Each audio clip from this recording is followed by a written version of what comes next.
Hello friends, नमस्ते प्रणाम। हमारे चैनल में आप सभी फ्रेंड्स का स्वागत है और अभिनंदन है। तो हम लोग बहुत ही प्यारा सिंदूर बढ़ाते समय का गीत लेकर आए हैं। जब बुआ मांग भरती है उस टाइम का गाना है, बेटी की शादी का गाना है। तो आप लोग जरूर सुनिए और अपना प्यार दुलार आशीर्वाद जरूर दीजिए।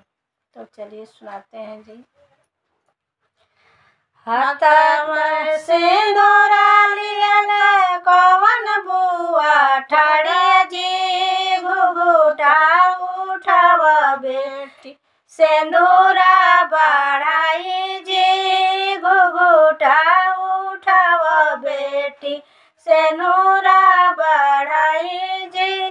कैसे में घुघुटा उठाई मोरी बुआ जी, मड़वे में बैठल बाड़े ससुर हमारा जी, मड़वे में बैठल बाड़े ससुर हमारा जी। हाथ में सिनोरा लियल कवन बुआ ठाड़ा जी, घुघुटा उठायो बेटी सिंदूरा बढ़ाई जी, घुघुटा उठाओ बेटी सिंदूरा बढ़ाई जी।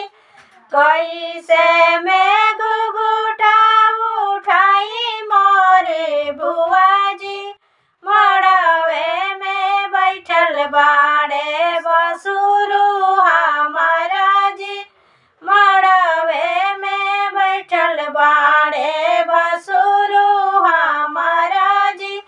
हाथ में सिनोरा लियल कवन बुआ ठाड़ा जी, घुघुटा उठाव बेटी सिंदूरा बढ़ाई जी, घुघुटा उठाव बेटी सिंदूरा बढ़ाई जी।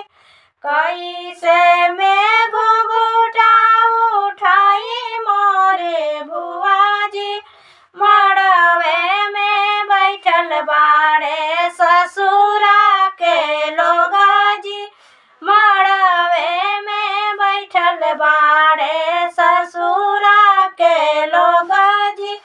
हाथ में सिनोरा लियल कवन बुआ ठाड़ा जी, घुघुटा उठाव बेटी मंगिया बहोरी जी, घुघुटा उठाव बेटी सिंदूरा बढ़ाई जी।